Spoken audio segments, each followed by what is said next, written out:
LD Picture តែតែនាំជូនលោកអ្នកនៅទស្សនីយភាពរស់រវើក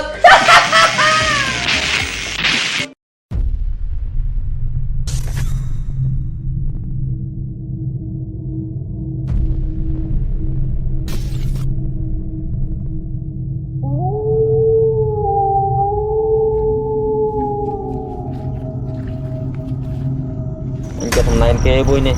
ថ្មីទៀតអាមានអារម្មណ៍ថាតែស្រួលណាស់ដៃ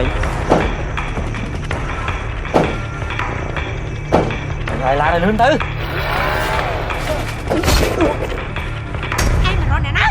បាត់មកពួកគេមួយរយៈធំពេលនេះពួកគេនឹងត្រឡប់មកវិញហើយក្នុងរឿង The Mummy អពាក់មួកសុវត្ថិភាពអាឡុកខោហត់ឡុកយ៉ា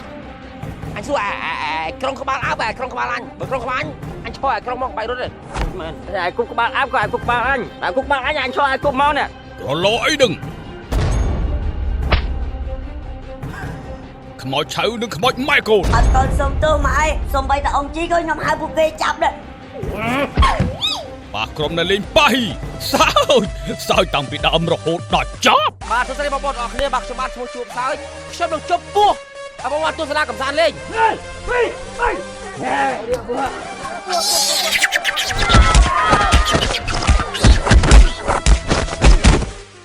ញ៉ាសម្រាប់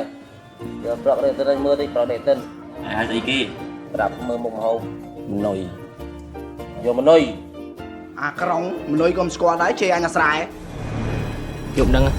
បើពួកឯងតាក់ឆ្កែមិនបានទេកុំនឹកខំថាបានស៊ីបាយបើចង់តាក់ឆ្កែបានវាតល់តែដាក់នុយឪឯងឲ្យទៅបងឯងទៀតបងការបរិច្ចាគដ៏ធំធេងថ្ងៃនេះគឺព្រោះតែឆ្កែអត់តាក់ឆ្កែណាគេណាបើដាក់ដល់ខ្នល់អត់ស៊ីតាអាស៊ីមនុស្សណា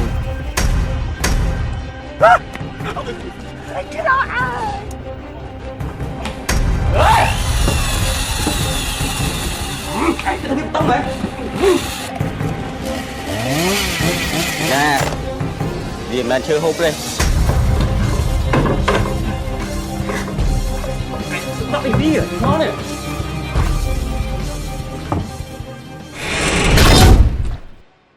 rồi để trả ơi cứ tròn giấy đấy à khỏi mong mi miệt trong rương đấy mình to lại cho Mummy ជាណាកុំភ្លេចទស្សនារឿងខ្មោច Mummy ចាប់បញ្ចាំងនៅថ្ងៃទី29ខែធ្នូឆ្នាំ2016